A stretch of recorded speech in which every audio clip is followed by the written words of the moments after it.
Could you estimate how many discs you physically sell in any given year, and how often will a fan buy like a DD or a trilogy disc, not necessarily the Saki Bomb stamp? And that to me is that was a really interesting conversation we were having, and I'd love to share it with everyone, because you're out there not only putting yourself out there as an athlete, but then there's also the merchandising aspect of this sport that's still very much alive and well, right? Where you're encouraging people to the brand, and there's brand sales that happen, but the measurement of brand sales, I don't know how necessarily that's done when you're influencing so many people out there. But if they're not buying the Saki brand, does DD or House of Disc or Trilogy really know how much work you're putting in, like how much you're actually producing? Yeah, I think that's the question. Yeah, it's a great question, because it's hard to put a number on, loyal fans. I mean, because sometimes, let's just use Dynamic and Trilogy for an example. If I come out with a disc, like one of these discs here, like a Felon, and I say I have fans, and they might buy that, but they also might buy other stuff. Let's say they buy a harp that doesn't have my name on it, or they buy other products within the Trilogy lineup that I influenced them to buy, but then they didn't, let's say Dynamic could track it based on ROI. Hey, we paid Ricky this much, and his signature disc brought in X amount of money. And let's say there's a gap there. Either I sold more, I sold less, whatever it may be. So it's not necessarily able to be tracked just from an ROI standpoint. And so for me, being on making lead cards, and that's why it's so important as a player. If you're in front of people, you're influencing people, and you're showcasing the brand that you're representing. Or looking at the TV, and we don't take that lightly. We understand, hey, we're representing this brand. We're going to perform to the best of our ability so we can gain notoriety for this brand.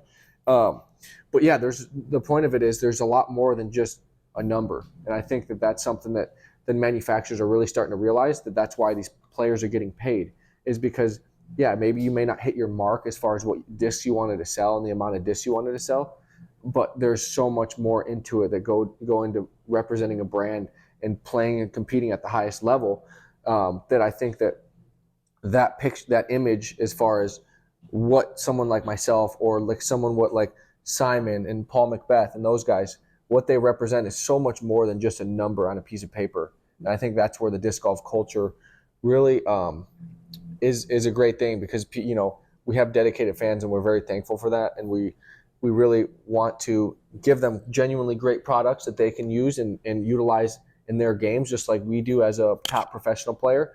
We want that to trickle down to the amateurs and have them be able to see success with discs and different things and innovate the game through our expertise and what we've established through throwing these things for as many years as we have. Right. No, it's really well said. Yeah. And I believe that too. I believe that there's a lot more going on with. Look at our economy today. It's hard to. Steak isn't cheap. Mm-mm. Groceries aren't cheap. No. Gas isn't cheap.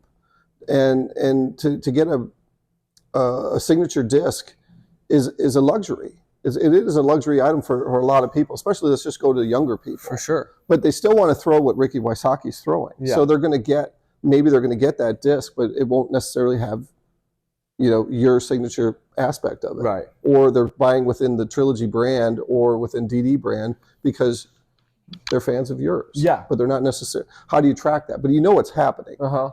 And yeah, exactly. Yeah, and so our economy, and even say used stuff. How many people come in here and buy like used discs? And there's there's still that whole dynamic exists, and I think that's a really interesting part of this business. And we've talked about it on here before, where disc manufacturers what are they doing in terms of bringing out these contracts that are relevant to, is it just sales, or are these bringing out these contracts that are relevant because we want his name, or we bring out her name, or is it a long-term thing? Is it a short-term thing? Where are the benefits of a 1-year contract? Where are the benefits of a 2-year contract? Where are the benefits in a 3-year contract? And why are they making those decisions? Because to me, nothing in a 1 year seems worth it. Yeah. As a manufacturer. It's hard to come out with, because by the time you design a disc and send it back and forth for testing with the player and that kind of stuff, they got months and months of testing and sending back and, hey, I don't like this or I like that.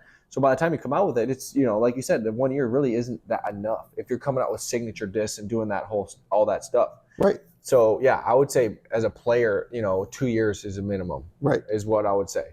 Right. 4 years is when, if you're a player like high profile player like me, Simon, Eagle. Eagle hasn't signed yet, but I'd imagine it's going to probably be at least a 4-year contract, so that way they can come out with different discs and have time to test things. Hey, what do you like? What do you not like? And that takes a process. And so it also depends on the profile of the player. If it's a player that may just have a tour series disc where it's not, you don't need to actually make a whole new mold. It's just a tour series where it's just a already existing disc with a certain stamp on. Let's say James Proctor, he puts his stamp on it and he's got a signature disc, and that's great. Or tour series disc, and that's great. And he can promote that and throw that, and maybe they tweak it a little bit to his liking, but it's a lot easier to do that, especially like it's easier in a 1-year contract to do something like that versus coming out with a whole new mold. Right. Or a whole new line type thing, like someone like myself or Simon or Paul, those kind of people. So are most of these 1-year contracts that where players are taking them, do you believe that it's another year in the sun, it's another chance to a bite at the apple, it's another chance to try and win a major, it's another chance to try and win an elite series, and try and get a 2-year? Yeah, you're basically just betting on yourself at that point. Yeah. So basically, if you want a 1 year, and it's not only just betting on yourself, it's, hey, increasing my value, gaining more notoriety, more fans. And that's kind of like where, you winning a major, you winning a big elite series is going to get eyes on you, and you're going to create, fans and followers and people that want to do what you want to do. And wherever you go, they're going to follow. And so I think that's kind of, as a player, what you're looking for. You want to be, attractive. You want to be a good person. You want to be attractive as far as like performing well, looking good, speaking to the media really well, all those different things. There's, within being a great player, there's a lot of different things going on. Right. It's not just being a good player. It's being, hey, are you marketable? Are you, able to, be genuine and genuinely be yourself, and people, resonate with that. And it's not fake or phony, nothing like that, because that's, people can see right through that. Right. So being genuine and just saying genuine things, like, Matty O, for example, like he's the most genuinely, like, that's just Matty O. I've been around him for 10 plus years. That's just how he is. And there's none of that is like staged or like he's just funny. He just says funny stuff, and he's like grandfathered in to say the wrong thing, but it's still hilarious. Like you can say like the wrong grammatical spelling or saying or whatever, and it doesn't matter. He's Matty O. Everyone's going to laugh, and that's great. And that's just kind of the brand he's built. So just little things like that people catch on to, that they want to be associate with, because, I'm a fan of Matty O. He's hilarious. Right. He's just a funny person. Right. And so like that's what viewers are also, he's a great disc golfer on top of that. Right. So it's like the double whammy. Right. And so that's why someone like himself can get a 4-year contract, because he creates a lot of value to whatever brand he's representing, and the people resonate with them. Whether you're from Alabama or from Europe, you laugh at him. He's just a funny person. And like I said, so yeah, there's just all those different, and then you got the social media, and then you got all the different, I would say like 8 or 10 different subcategories as far as what represents your brand, not just playing and performing or social media. There's all those things come together. And when you do put all those together, you get a Paul Macbeth, you get a Simon, you get a me, and you get a Eagle, those type of players.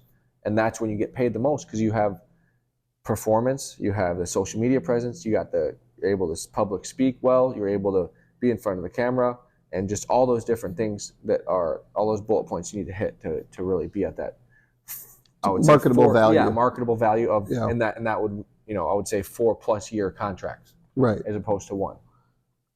So that is the ingredient decking to get it built. Yeah, it really is. Mm-hmm. To get the final product.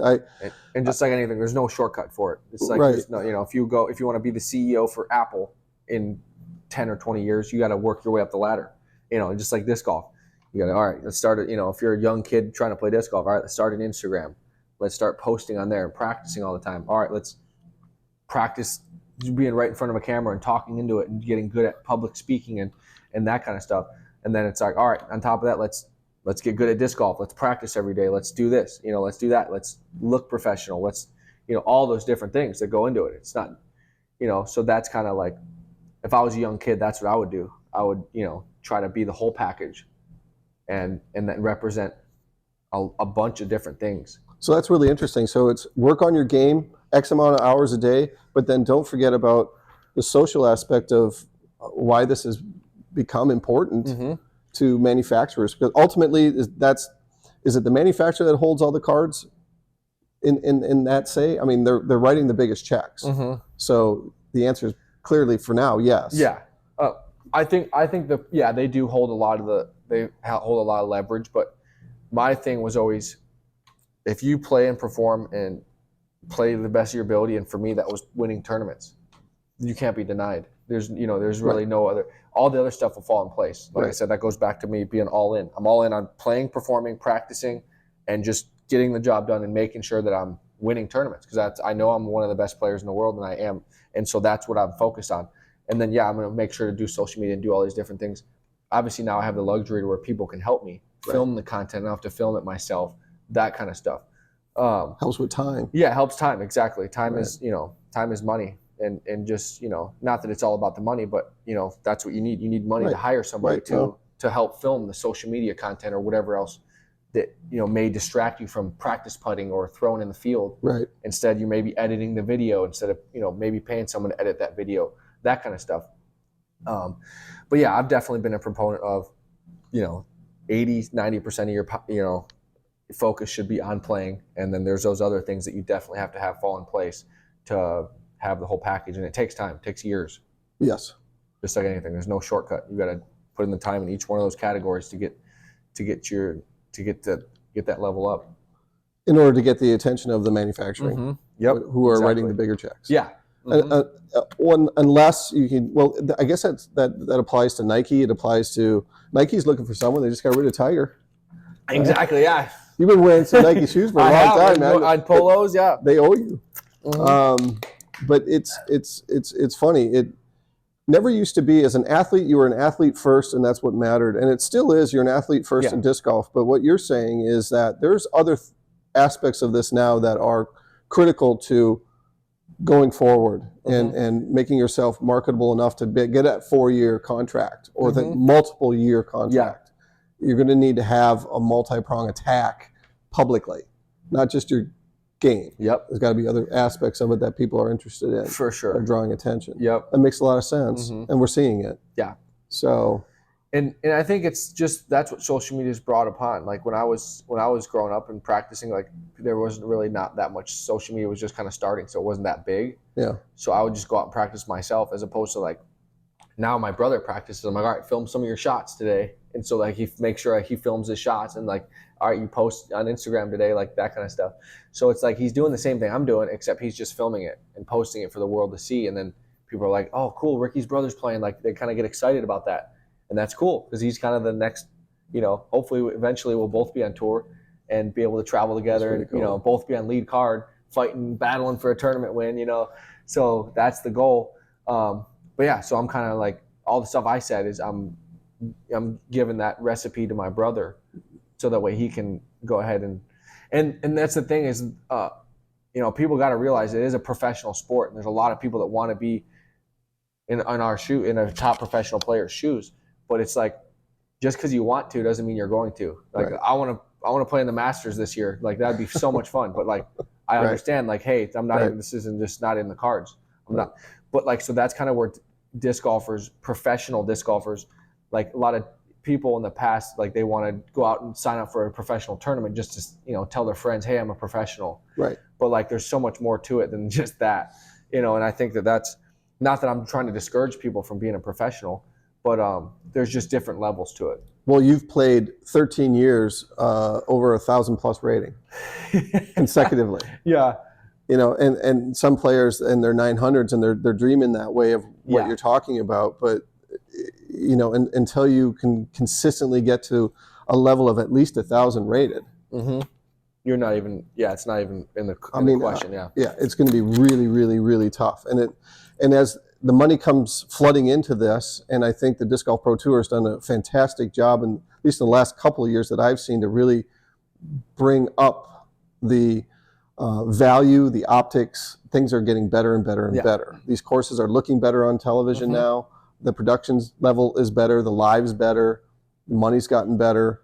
That's going to create. Mom and dads are sitting at home, and their kids are going, "Oh, okay, Dad, I think I want to play disc golf. Look at what this guy just. There's you holding a check for 40 grand, winning the tour championship. Exactly. Yeah, it's pretty sexy. Yeah, looks pretty good, and it's a fun game to play. Someone that's played golf for 40 years, and I literally went cold turkey, and I just do this now. People in my life that I played with don't understand that. They can't understand, how do you go from playing golf in country club and golf carts and socializing to wanting to go disc golf. But it's understanding the love of seeing that disc fly. The mental aspect of it in golf is fantastic, but I think disc golf offers more because you can do more with a disc than you can a golf ball. Golf ball's going to go A to B, right? And I can make it go low, I can make it go high, I can make it go left, right. Yeah. That's all good. Spin it on the green, got it all down. Yeah. All right? But at the end of the day, I can't make a disc go flex, then back and then come back again. Yeah. And then measure that to where you want it to go. Trying to explain that to my friends has been a very difficult thing. Yeah. And trying to get them out there is hard too. And until you can actually, because when you first start playing disc golf, you don't have enough control to throw a hyzer flip, to turn, to then come back. You're like 2 or 3 different flights in one. Yeah. And so if you're not good enough to do that, you don't really fully appreciate it until you can actually fully work a disc. Yeah, that's why I encourage people, if there's a disc golf event happening with the Pro Tour being anywhere near you, go see it. Because seeing someone like yourself throw a disc 550 feet is the sound that it makes when it leaves your hand is so impressive. And I hope the Disc Golf Pro Tour starts putting microphones that catch that. Idea. That's a really good idea. That catch that coming out of your hand, because that fizz is so cool. It's like a helicopter or airplane or something. It's something taking off. It's like a jet. Yeah. Almost like one of those Teslas leaving and hitting the extreme, launching off the start line. Start line. Exactly. Yeah. It's gone. All you hear is a whiz. You don't hear the engine. You just hear whiz. That is a really, really cool aspect of it. I do love that sound. The coolest time is like when you're on a hill, like if we're throwing like a downhill shot and there's like a little hill right in front of the tee pad, and it like goes over your head, you can really hear the go over your head. That's cool. I love that noise. That's super cool. Yeah. Check it out. If it's anywhere near you, check that out. Right on. I'm gonna get it. There's just a couple more. Yeah, no problem. Mm-hmm. 3 favorite courses and why? Okay, so I got to go with the European Open Beast course. So that's just such a good course for spectators, for players, and for a major championship. 2025 Worlds. I know. That's going to be awesome. I'm super pumped about that. I think that just it's so good because it's got everything. It's got distance. It's got out of bounds, strategically placed.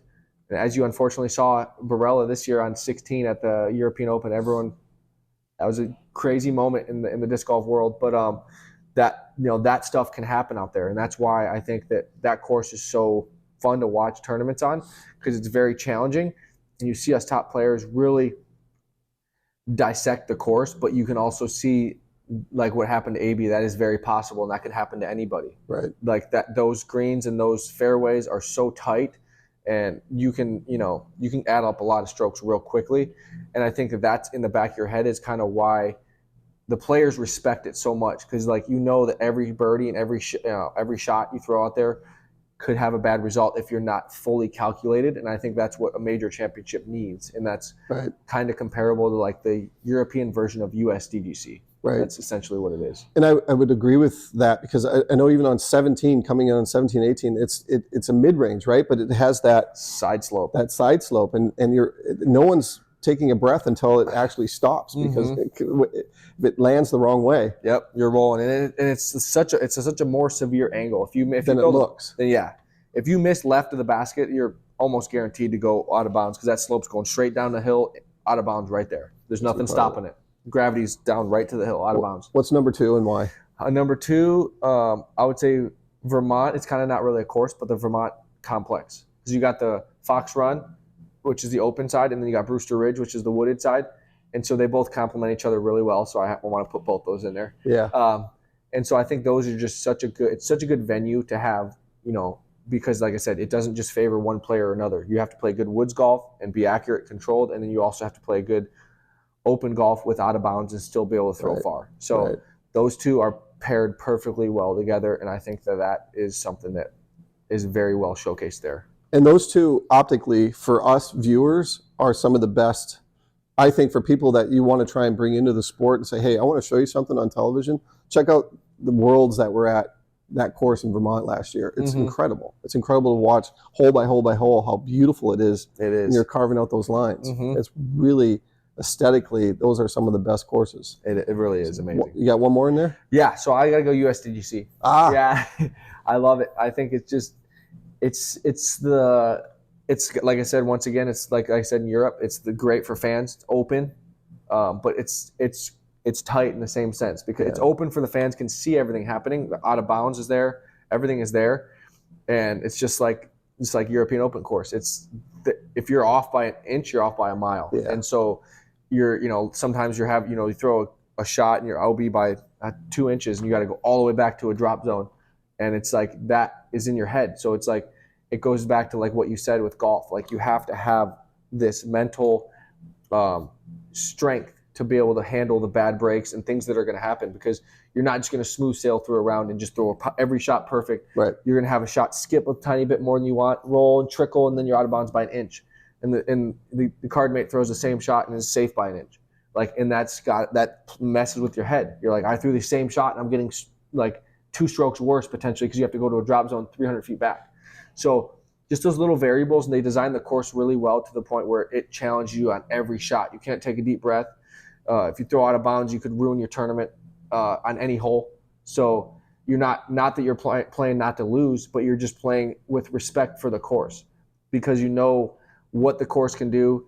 Like on 18, for example, like that hole is so much more slope than you think. Like it's basically the tee shot is like this. It goes straight for about 100 feet and then goes straight up. Like people don't realize that slope is like this. So you're throwing a shot like into the fairway, and it's not only straight up slope, but it's actually side slope too. So like you're going like upslope and it's at an angle like this. So when you're throwing uphill, your disc naturally want to fade back out left. And so it super wants to hide because your gravity, like you're automatically, your nose is up. So it just kills all your speed. So you have to throw a lot harder, and you're running uphill because the landing zone is literally on an upslope. So it's kind of like Augusta. Like everything is a lot more slope than you think. Like you're not just hitting from a dead flat lie like this table. Right. It's literally you're like throwing from you're running up on a hill. Right. And so just all those little things are like just the intricacies of the course just are so perfect for a major title. And like I said, every hole has their own character. Yeah. Like 17, obviously, as everybody knows that watches that tournament every year, anything can happen, and it's a wide open for the most part with hay bales and water. There's obviously a ton of variables, but at the end of the day, it's only a 270-foot hole. Everybody can reach it, but there's just a million different ways to play it, a million different ways to approach it. And so I think the pressure, I mean, this is a pressure cooker to the max. And so I think that, I think the best way to explain it is, like I said, that the character of every shot, just you feel it when you go to Winthrop and you're qualified for the USDGC. There's really that camaraderie of like, all right, you're one of the best disc golfers in the world, and you get to compete on this amazing venue, and let's see what you got. Right. Yeah. I love it. Yeah. That was awesome. Yeah. Thanks. Should the tour bring one set of baskets, and which one would you choose? Definitely. So we definitely need a standardized basket. I mean, that's the one thing in disc golf that we've grown a lot and everything. And it's just, when you start having, like let's use basketball, for example, you don't see Steph Curry splash a 3 and then the basketball comes flying back out of the basket. Like that's no, you don't see it. You don't see a golf putt go over the lip and perfectly and then fling back out. Like it doesn't happen. So that's the one thing in disc golf that's frustrating. And I don't like when people say that, oh, you need to putt with better speed and all this stuff, because you can putt 2 of the exact same putts with completely different speeds. I can throw a line drive as fast as I can in the middle of the pole and it sticks, and then you putt the same putt soft and it hits the pole and just flings right back out. Like there's no method to the madness on a lot of times with spit outs. And consistency to tournament to tournament, right? Exactly. And so different baskets spit out differently. And like over the years, you kind of find out, hey, where's the sweet spot on these different baskets? But I definitely think that there should be a basket set that travels with the tour, and that way us pros know, hey, this is where the good putts are. You have a standardized basket. You know you're not going to get a spit out. You know, so I think you just know what you're getting into. I think that's the important part. Well, they do with PGA Tour. There's certain qualifications on even the sand. Oh, okay. It all has to meet the criteria, tournament to tournament to tournament. People don't realize that it's like, well, it's this course, so it's going to be different sand. It's going to be a little muddier mixture or a little rockier mixture. It's all the same fluffy sand. Yeah, that's why there's so much consistency. These guys hit it in bunkers, and it's like pop it right out. They're like, wow, that's not that easy, right? Well, it is when you're doing it week in, week out with the same. Because they can go to a practice facility and say, hey, they know what sand they're going to practice out of, and that's what they're getting in the tournament. Exactly. So it makes a lot of sense to me, and I would only make sense that the Disc Golf Pro Tour goes there, right? 100%. They have to get there. Yes. All right. I'm glad. Yep. And I'm sure there's a bunch of other stuff that goes into it. That's why they haven't done it yet, logistics-wise. You know, with sponsors, because then, hey, if a certain company has a basket, let's say it's Latitude, then Discraft wants to sponsor that tournament, like their Latitude basket. So it's kind of, they run into a lot of hiccups as far as that stuff goes. And that's the thing that people don't realize. It's easy for people on the internet to be like, oh yeah, just have a standardized basket. And I'm all for it. But that's the kind of stuff on the back end that you don't think about that they run into, and the reason why they probably haven't done it yet. They're still working on it. Right. So on that same subject, tee boxes. Because it bothered me a lot when I first started watching the sport that it would rain, and I'm seeing the best in the world fall or slide or potentially injure a groin, anything that's going to take you out the rest of the year because the tee box is wet. And to me, that's almost, it's like inexcusable. Yeah. Like and I put it on the Disc Golf Pro Tour, and I put it on the host site to control that as best they can. And I understand it can't be perfect yet, but there should be something with technology out there that we get there. Is that something that you also agree with, or is it just? Yeah, of course I want to play on a great playing surface. That's super important. No injuries, you're able to throw better shots and all that stuff. But the problem is it's hard to, like, cement's good, when it's dry, but not when it's wet. Turf's great when it's wet, but not or whatever. Like, so everything I feel like has its own benefits and fallbacks. And so I think that's a hard thing, is like, how do we get a tee pad that's great in all conditions? It's hard to, because some people think it's turf. Like, some people don't like turf. And that's the other thing, is like, if you make it, let's say, for example, all turf, the whole Pro Tour has a 10 by whatever tee pad that's all turf, and you're getting that at every event. It's going to be on every tee pad, standardized. Well, then now what if, let's say, you're on tour and you don't like turf. Now you're hey, I don't like turf, and I like it. So then there's people that like it, there's people that don't like it. You still run into you open up a whole new can of worms there. So the sport's too young still to really have a sort of measurement as to what's the best solution. It kind of seems like, because everyone's got their own preference too. Right. Like, hey, this person likes this tee pad when it's wet, but not when it's dry, and all these different variables. And so I think, for me, I like turf. I feel like turf's pretty good. If you get, the right length. I know that people mess around with like short turf versus long turf. And if you get it too long, it feels like it slows your run up down. Like, you feel like you're in slow motion because the turf's long, and it like slows your movements and like your twisting of your hips and all that. And so it can actually completely mess with your game, just the actual surface, compared to like cement, which is like you fully rotate. But like I said, it gets super slippery when it's wet. Unthrowable almost. We really have to almost throw a standstill to not slip. Right. Yeah. And as a fan, I want to see you throw. Yeah, exactly. Right. Not having to walk up and be very careful or stand still. I don't want to see it. Right. No, I want to see that maxed out where it's supposed to be. Finesse where that's supposed to be. And that's just from a fan's perspective. But I'm not alone. Yeah. No, definitely not alone. No, I'm not alone. All right. We brushed over costs. What do you estimate a young player coming in, what his cost would be on the year? Tournaments, if they would play a full tour, living in their car or not, or everyone seems to be chipping into Airbnbs because that wasn't a thing probably much. Not right? much. Not at all. But that seems to be a case now, so that helps. What do you estimate, like the cost of full tour season? Yeah, so I know the tour card now costs $6,000. So $6,000 gets you into the tournaments. Obviously, you have to qualify for the tour card, but then once you qualify, that's $6,000 right there. And then by the time you gas and places to stay, I would say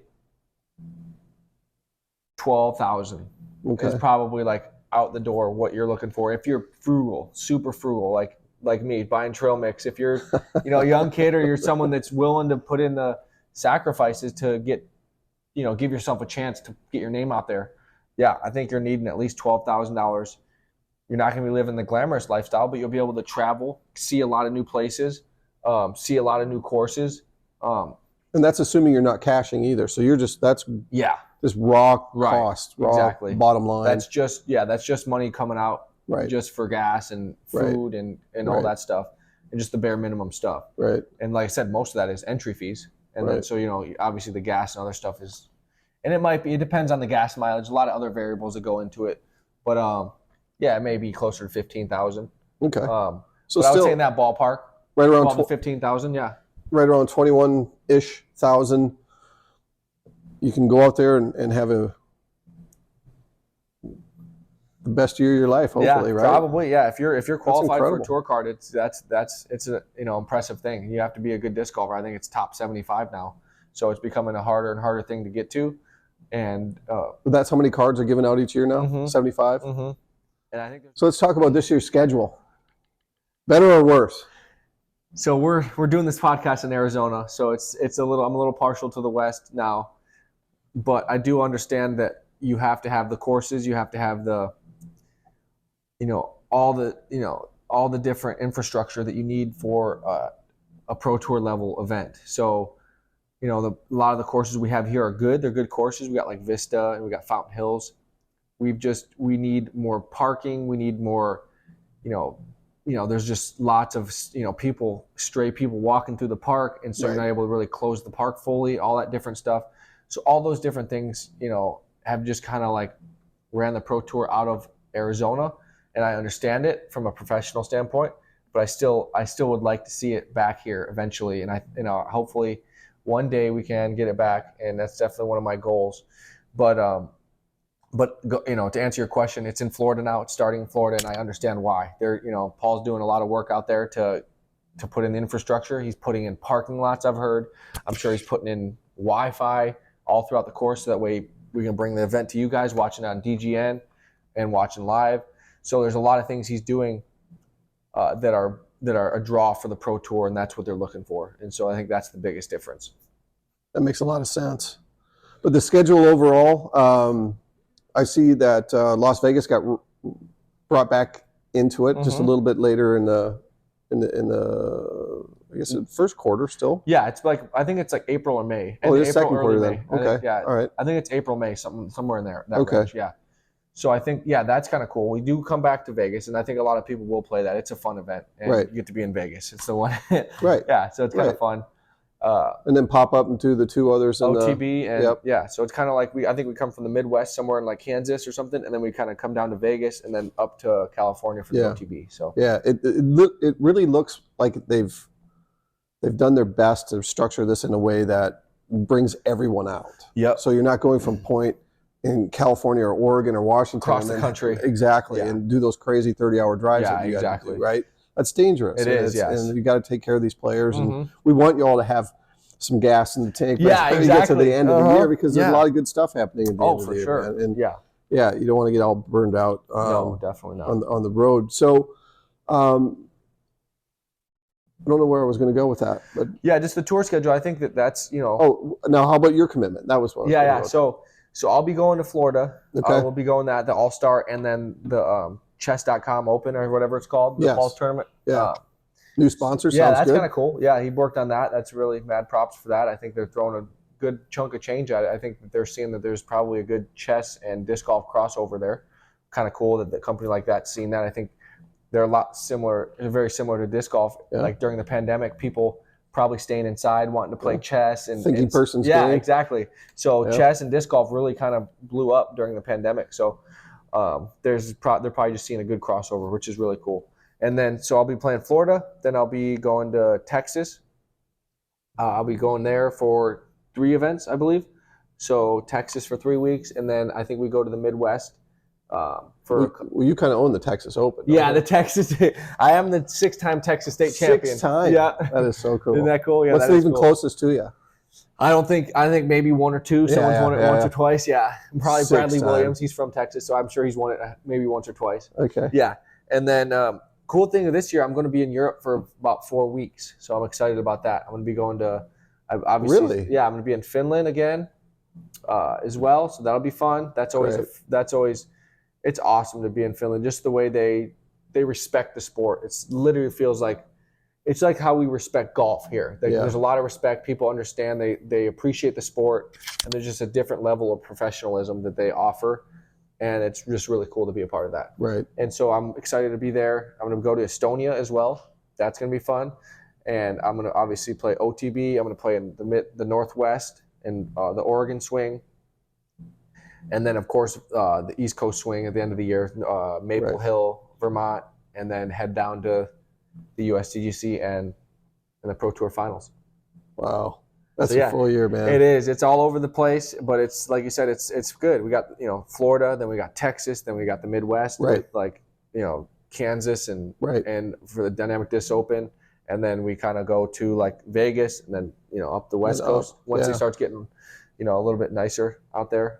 So yeah, it flows really well. I think that's like you said, that's something that's really changed for the better over the years. Yeah, I've been impressed with Jeff Spring. Yeah, I really have, because from the moves he's made, I don't disagree with a lot of it. I can tell you that, and I know I'm not someone in totally enveloped in the sport as you are, of course, but it's still, as an outsider, you recognize these things. You recognize the efforts that are being made. You recognize the money that's coming in. You recognize the hard decisions that he's having to make on a daily basis. For sure, yeah. He's not getting many days off. No. Yeah, it's coming at him. And the first year when he was in charge, he was on tour every day. So he was on tour, traveling the world with the tour, on top of all the stuff that comes along with that. Right. So he didn't have an office somewhere. He was on tour. Right. And so that just makes it that much harder. Right. Yeah, that's hard. Be the commissioner in a sense, and then also seeing at the 1 foot level the day-to-day stuff. Exactly. That's hard. It is, I'm sure. It is. I respect him. I respect the guy a lot. The Disc Golf Pro Tour, in my opinion, has the most influence now on the growth of this game, period. Globally. Yeah. Because that's the coverage. That's where you guys are performing at the highest level that we get to see. So you have the PDGA, right? You have what they do as sort of the foundation and all the stuff on the local level and regional level. But no one's doing what the Disc Golf Pro Tour is globally for the sport that I can see. Right. So, you agree? Yeah, I do agree. Yeah, I think that the best way to put it is like the 1% of disc golfers that get to the 1% of the me's, Paul, Eagle, Simon. We influence the 99% of the population of people like yourself, amateurs, and people that are aspiring to be pros, or people that just casually enjoy the game. And so I think that's, where the Pro Tour really realizes that, like, they treat us like true professionals. We're able to showcase our skills for the world, and the 99% that are following us and supporting us through all these amazing cities and states and countries we go to. Yeah, well said. So this question, I got to read it out, okay? Because it's kind of a long one. Yeah. We're seeing manufacturing teams take shape, obviously, in 2024. There's been some announcements now. We're still waiting on a few. So I think it's correct to say that X sponsors you, but I do not see disc golf as a team collective. Personally, I don't see it as a team collective. Like golf, there are a lot of players that represent brands, but it stops there for the most part. There might be the odd photo or commercial that everyone does as a collective. But at the end of the day, you're trying to beat one another. And that's the way it is. So yes, we both represent a brand, but I'm also trying to bury you at the same time. I want to win. It's important that I win. I'm here to win. So where do you draw the line if a manufacturer comes at you and says, hey, Ricky, you're world champion, two-time world champion. We put a few people on the team this year that we think could use some of your mentorship. Yeah.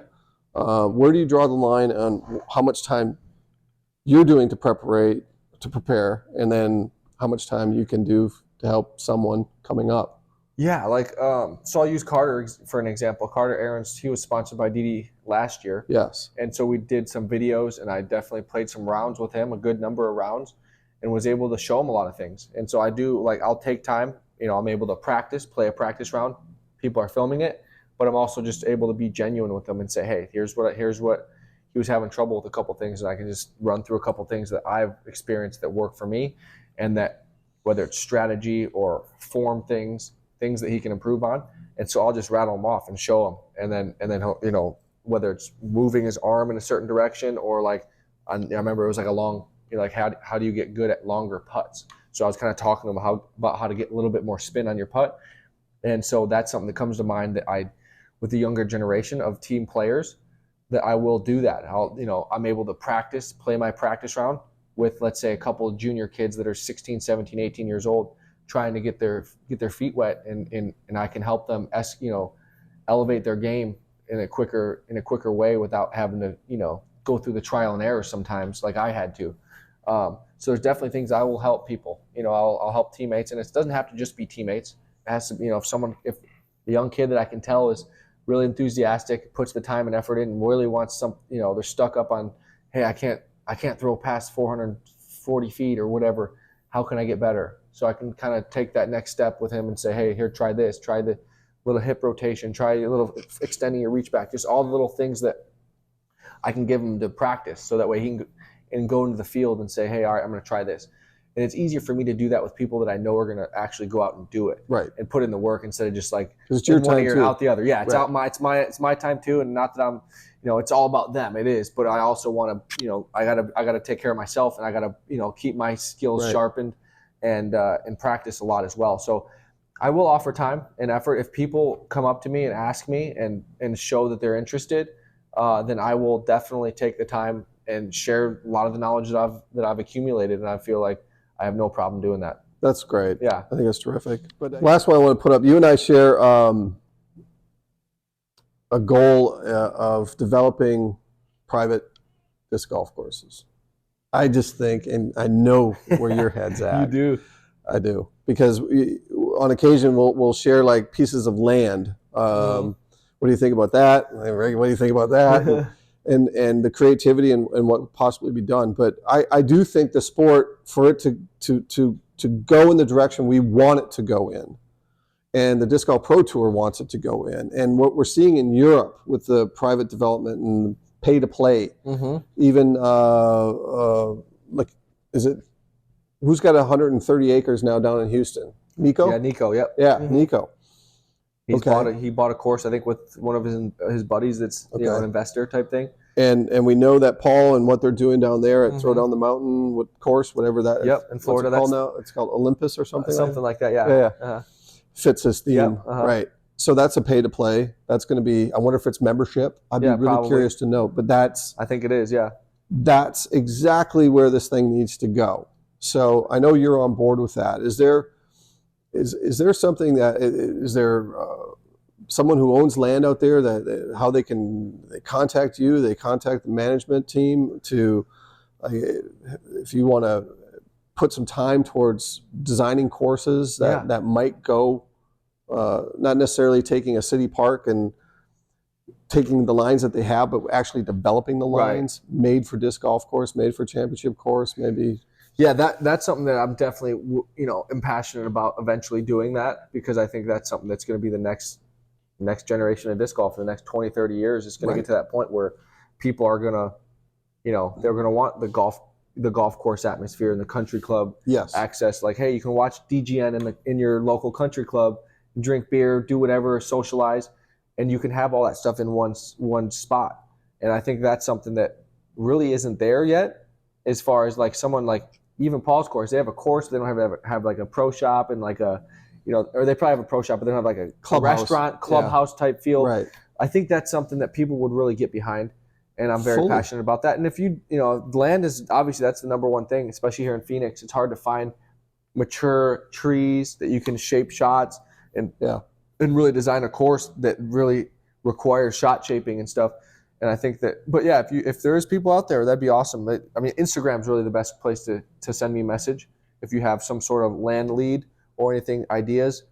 that is something that you can hit me up on Instagram, SockyBomb13. That's my Instagram handle. That's super cool. Pay to play is I think what really elevates this thing to the next level. I think it's great that we're doing it in city parks. I think there's always going to be a need for that, just like there is public golf courses, but it does need to take that next step. And I think you guys who are at the top right now recognize that and are going to help push that. And I see Europe doing a lot of it. And the biggest thing with the pay to play is making sure that the people paying feel like they get their value. And I think if you design the course well enough, have enough amenities and all those different things, and a lot of times you can make it that much better than the local city park that's free. Yeah, you can go over there. As a newer player, that might be great. But as someone that you want to get, hey, I want to get practice, I want to have a little bit more exclusivity.